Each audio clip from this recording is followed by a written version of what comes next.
Hi, my spooky friends, and how are you guys today? I hope you are doing very well. Welcome back, or welcome to the Crocheted Caution Tape, where we discuss all things spooky, true crime, dark history, just the mysteries of the world. I'm Erica, and I am the host of the Crocheted Caution Tape. Welcome. And before we get started, I wanted to show you guys the finished product of what I was working on in the past few episodes. This is my, try to get it in the camera, laptop cover, sleeve, what have you. So this is the finished product of what I was working on in the previous videos. If you are interested in the process, just let me know. Today, we are going to be working on turning my computer charger, my charger, into a vine. And if you hear little rustling noises, tails or heads, the pups are playing. Um, with that being said, let's go on to our story of today. So we can get this stuff started. All right. And today we are gonna go into the late 1800s, early um 1900s. We're gonna go from coast to coast. All right. You started. These are always the most difficult. All right. So today we are gonna go to San Jose, California, and we are going to be discussing the Winchester Mystery House, the Winchester Mystery Mansion. It has lots of names. So we are going into the spooky realm today. There are talks of spirits and ghosts and mediums, spiritualists as they were called, and um, yeah, let's get on with the story. William Winchester was born in Baltimore, Maryland in 1837. And sorry, the first few of these are a little.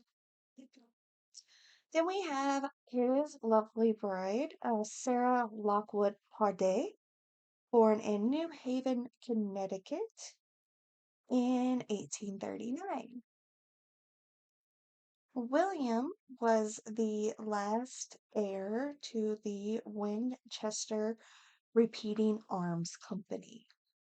Most of you have heard of the Winchester Repeating Arms Company. They make rifles and they're still around. Just be sure. Um, William and Sarah were married on September 30th in 1862. They only had one child, and her name was Annie Pardee Winchester. There we go. Oh, I'm not even. There we go. There we go. Uh, so they only had one child, Annie Pardee Winchester. She was born July 12th in 1866. Unfortunately, Annie passed away at 5.5 weeks old of marasmus. It is a severe undernutrition disease. It's a deficiency in all nutrients the body needs to function. Carbohydrates, the protein, the fats. She was not able to keep those in her system. Uh, so that obviously devastated Sarah and William. William, he inherited the Winchester Repeating Arms Company in 1880 when his father passed away. Unfortunately, Sarah had to deal with another loss in 1881 when William passed away from tuberculosis. This time, Sarah inherits the family's fortune, the Winchester family fortune, and nearly 50% of the Winchester Repeating Arms Company stock. That's, yeah, she had severe loss. Sarah ended up speaking to a spiritualist to see what her, she was taught to talk to her husband. Um, in 1885, she did as the spiritualist guided her to do. She moved to California to build a house. She purchased a two-story farmhouse near San Jose, California. And, sorry, she would name it uh, La Lola Villa. I'm saying, sorry. The thing is, them wrestling around that's distracting me. Yeah, and I've also messed up somewhere around here. What have I done? There we go. We're back. So she was not alone. Her favorite niece, Marion Davy Merriman, stayed with her. She moved into La Londa Villa in 1888. She lived with Sarah for 15 years in this house.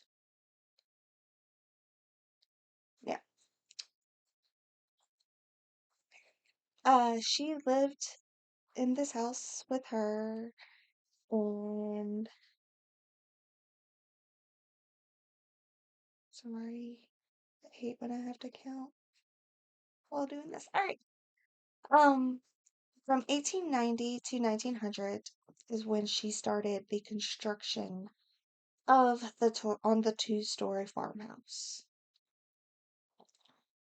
She um turned it into a seven-story Victorian giant mansion.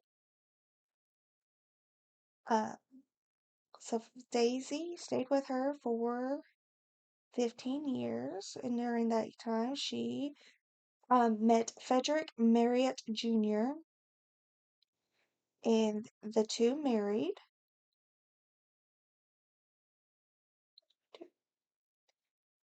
The two married, and they remained living in the mansion with Sarah until 1903.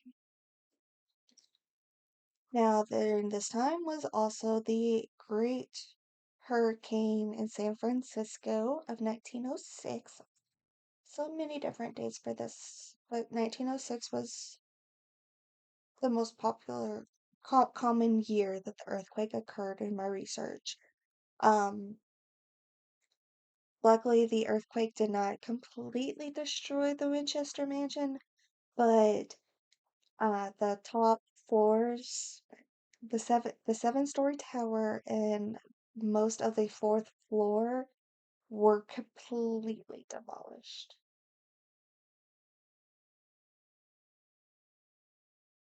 Okay. Um, so they were destroyed, and that took the house down uh, to a six-story house. Still very big.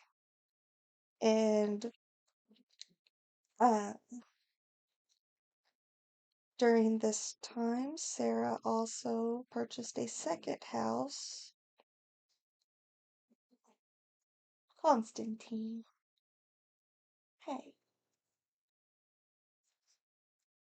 Um, Purchased a second home in Atherton to be closer to her sister, Isabel and Daisy, in 1910. So she had a second house that she stayed at during the end, but she still lived at the Londa Villa and still worked on the construction of the house. She continued working on this house night and day, 7 days a week, 24/7. There was construction going on in this house or on this house. Sarah died on September 5th, 1922. She died at La Londa Villa, and after 36 years of construction, the construction halted that day and never continued. In 1922, La Londa Villa was sold. Daisy inherited $30,000, or sorry, $3,000, and the contents and personal possessions from both of the Sarah's houses, along with a $200,000 trust fund for the rest of her life. I couldn't imagine that much money, but hey, go her. We are working on making a leaf. Try to, yeah, working on our first leaf of our vine. Some facts about the Winchester house are that um, it was 24,000 square feet, 24,000 square feet. There were over 10,000 windows, and many of these windows were made out of Tiffany glass. Wow. And some of them didn't even like look outside. They were windows that opened up to brick walls. They were windows that faced into other rooms, which adds to the mystery of the mystery house.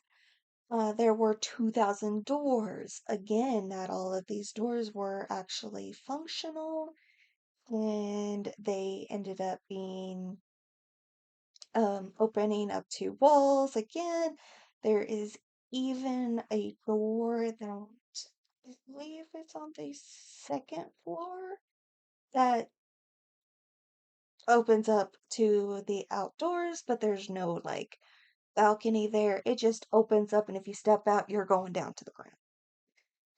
That's the mystery. There were 160 rooms total throughout this house. Um, 52 skylights. Again, not all of them functional skylights. They just are skylights that go into rooms above that room. There were 47 stairways and fireplaces, and 17 chimneys. 17 chimneys, 13 bathrooms. But out of the 13 bathrooms, only one had a functioning shower. We did have the indoor plumbing and electricity in the house as well. We'll get to it. She had 6 kitchens throughout this house. Crazy. 16 kitchens.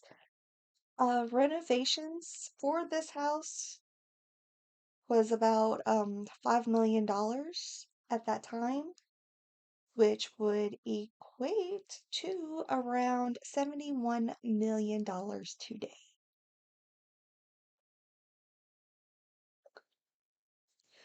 Like I say, and the doors open to walls. Some of the stairways led to nowhere. They just led to um ceilings. You would just go, there's the ceiling. No door, no nothing, just stairway to the ceiling. There were multiple secret passageways so that Sarah could get through the house without these spirits following her. She was very concerned about these spirits following her, and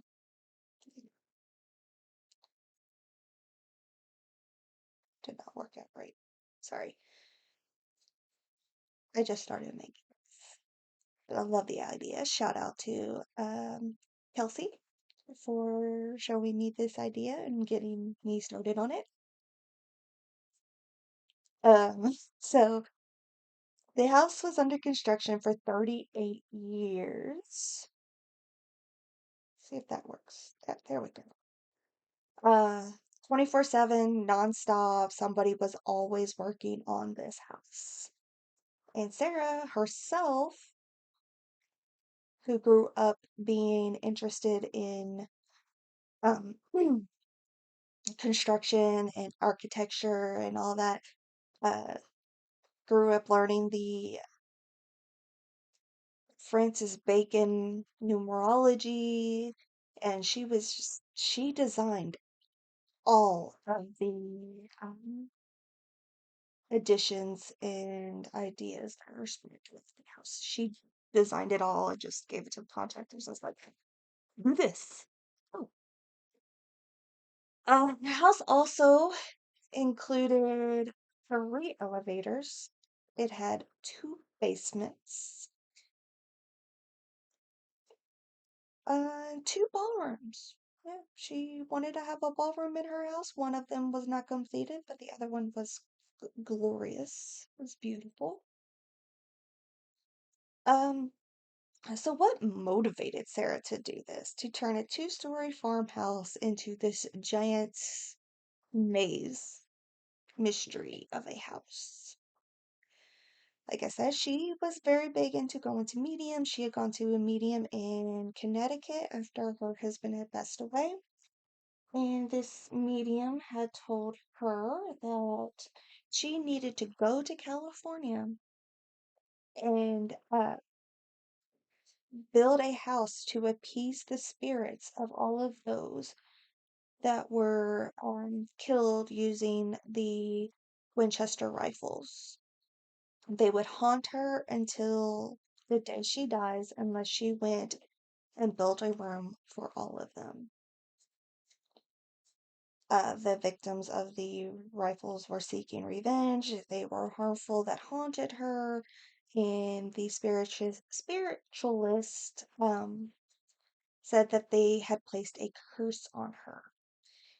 And if she wanted to live, she needed to appease the spirits by building this house. Um, the house, the renovations and everything was exclusively built out of redwood. Uh, she didn't she didn't like the look of wood, but she wanted it made out of the redwood, so she insisted the wood be covered with a stain and a faux grain. So it was real wood made to look like fake wood. Okay. All right. The house was most definitely ahead of her time. Sarah was ahead of her time. The house had indoor plumbing, which was not common at this time. It had hot running water, which most definitely was not common at the time. Um, and she also had a push button to light the gas lighting throughout the house. So she had essentially electricity in the late 1800s throughout this whole house, which is big. And she even had forced air heating throughout the house. Like, seriously, this woman was a genius. Um, see.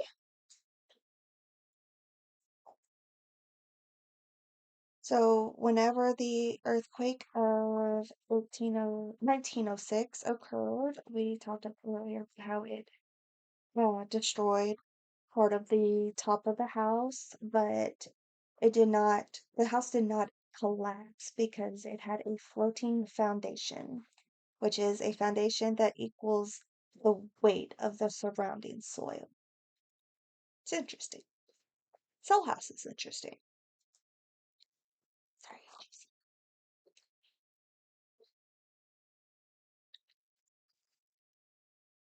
So the contractors that were working on the house, it would report that they had seen that Sarah would do daily seances. She had a whole room that was dedicated to just seances. Uh, so she would hold these daily seances to see what the spirits would want her to do next to the house. If what she is doing is appeasing them, if she needed to change something. She had daily seances to communicate with them to meet their needs. Um, of the 13 bathrooms, only one was functional, as we had said. This was to confuse the spirits. Like, if the spirit wanted to haunt a spigot and they picked one, that would not work. Because there was only one that was functioning. Sarah would also sleep in a different room every night throughout the house and use the secret passageways to get around so that the spirits would not be able to easily find her and it would confuse them whenever they tried to find her. Like, the girl was in deep. She was in deep with the spiritualist.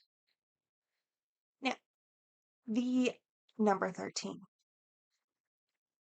pops up throughout the house multiple times.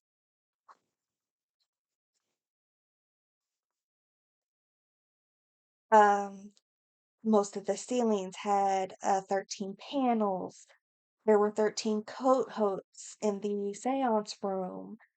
Um, there were decorative spider webs. You okay, Percy?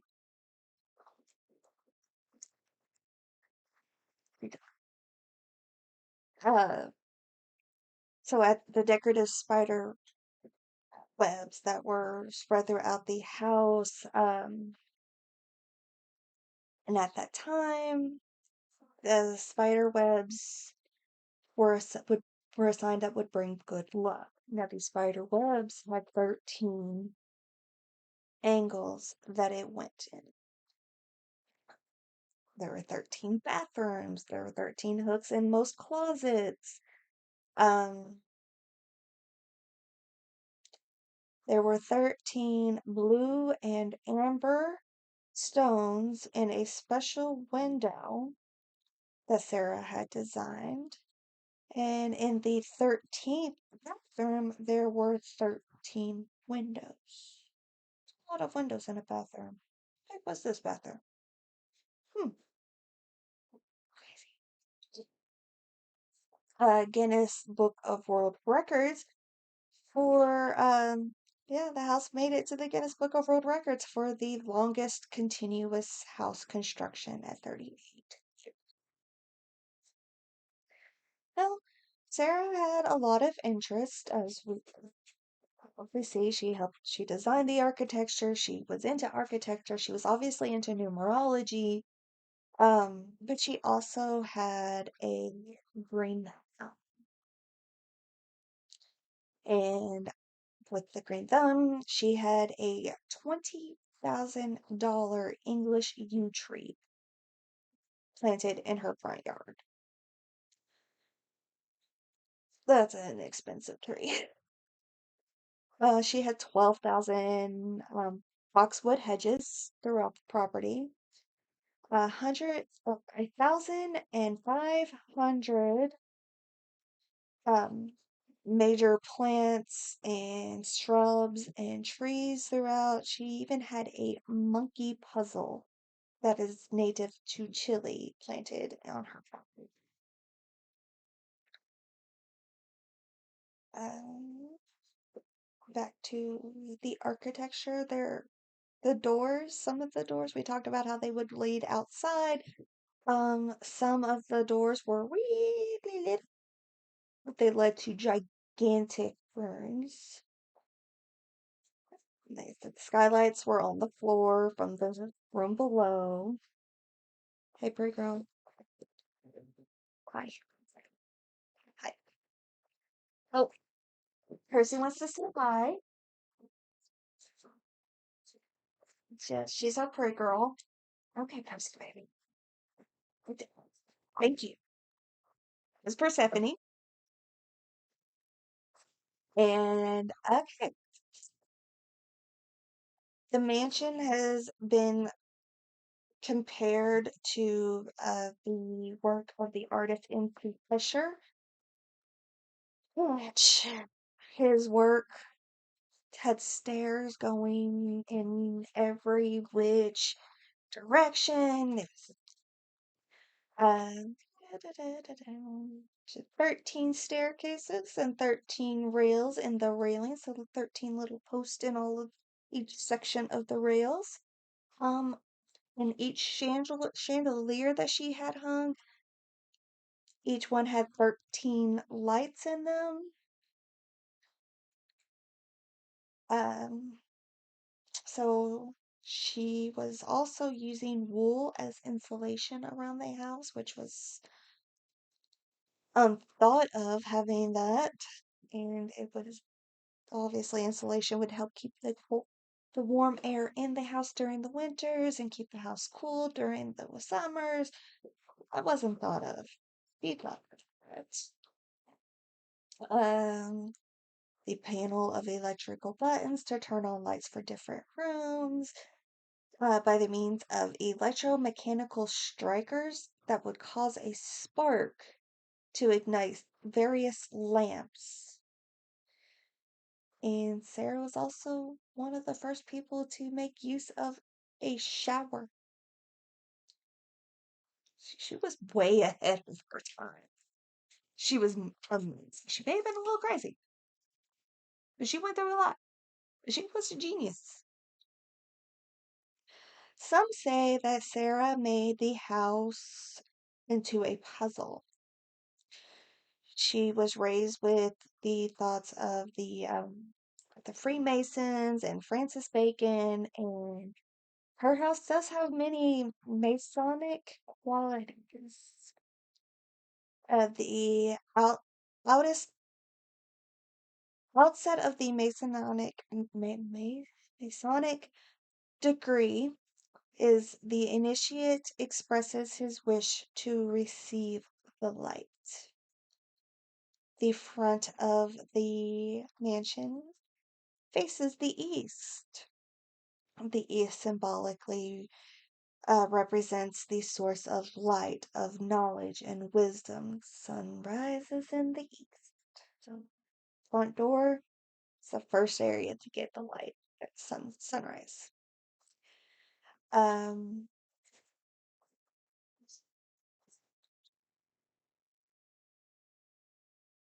Sarah regarded everyone that entered her property as an initiate.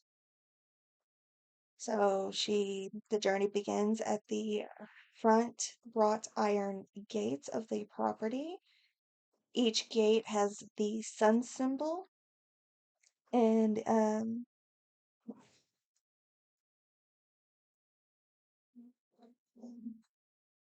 they hear neighbor dogs.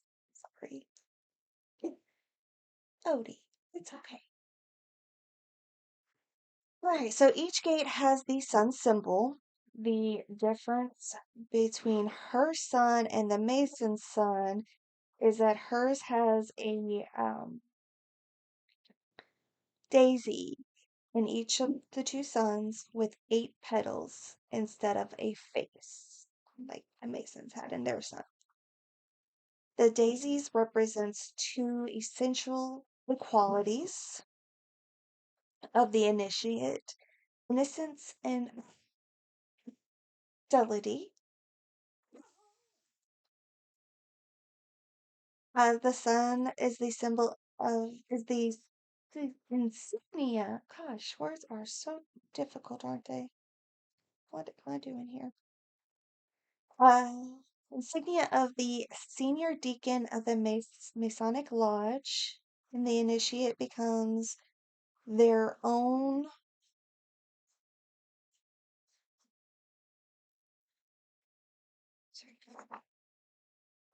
guide as they pass through the gates. Sarah made everyone who entered her house from the rear, made everyone enter her house through the rear entrance um, near the northeast corner. All Masonic initiates must enter the lodge room through the northwest. No. So, like I said, she considered everybody that entered her property as a initiate. So she's going to treat them like initiates. And instead of entering through the front door, everyone has to enter through a back door of the northwest corner.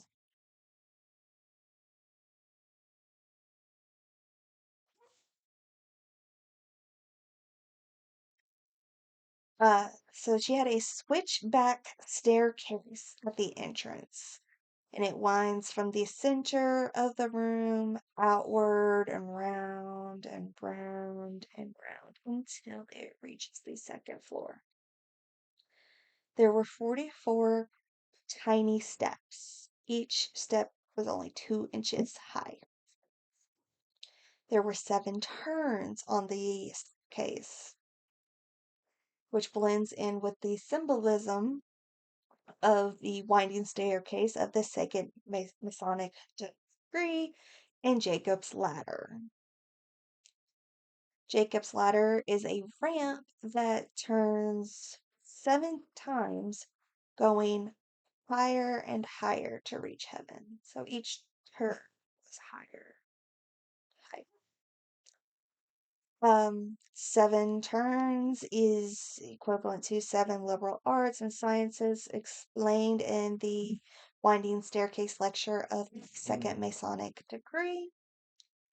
The crucial room to begin the journey was not the entrance, was not the northwest corner, it was the ballroom.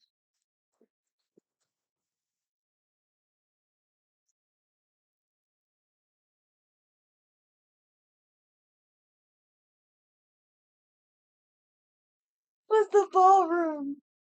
It was the only room in the house that was constructed entirely without nails. The entire room was constructed without any use of nails at all. That's remarkable. This symbolizes the building of Solomon's temple. Really big in the Masonic degree. What am I doing? They are all three just sitting here like, hey, hey, okay. All right, so the floor of the ballroom is a kind of like a checkered Masonic floor, where it kind of looks like a checkerboard, chessboard. It had light squares, dark squares. Um, yeah, she did this on purpose to represent the floors in a Masonic lodge. There were 2 elongated glass windows in the ballroom of elephants on either side of the fireplace. Wow, I am just going crazy with this, aren't I? It's a time for another leaf, so sorry, counting. Mhm.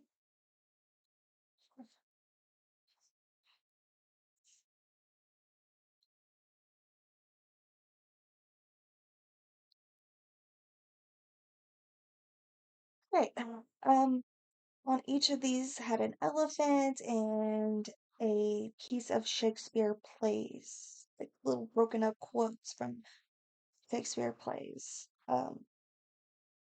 They were from the Trailis and I don't want to get this right. Plays from the Trailis Cressida and Richard II. At first, they seem very confusing, like to anyone that's just looking at them. They are very, very confusing because they're just bits and pieces of different passages. And but they are pretty much they represent the initiate's moment of truth. Many people think that Sarah was crazy, that she was insane, and maybe she was, but the woman was a genius. Her whole house has ways to trick the ghost and the spirits, and but they also had very big Masonic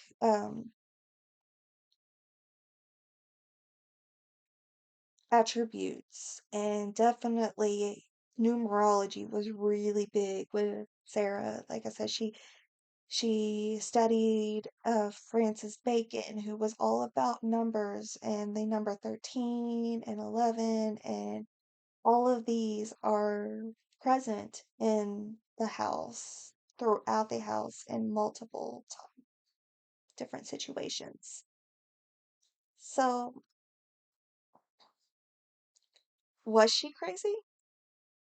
Or was she cleverly guiding us toward an understanding of the methodology she uses for the purpose of solving her puzzle? The house is a, she is the house of a puzzle, and each little detail is a way to solve the puzzle. The windows are like instructions to solve her puzzle. It's interesting. It's so very interesting. The house was not only a way to appease spirits that were coming after her family for um the Winchester rifles. Like she was creating a Masonic lodge. She was creating a puzzle. She was using her knowledge. The woman was just brilliant. And she may have been slightly crazy. We don't know. She could have been, but she was most definitely a genius. So that is the story. It's not the whole story. Like I said, there's a lot to do with numerology that goes into her methods. But that is the story of the Winchester Mystery House, Winchester Mystery Mansion. If anybody has been there, please tell me your experiences in the comments down below. And I hope you guys have a fantastic day. Be good to yourself, be good to others, and enjoy your life. Enjoy being in the moment. Until next time, we will probably still be working on Viney chargers, but I'll see you next time. Have a good day. Goodbye.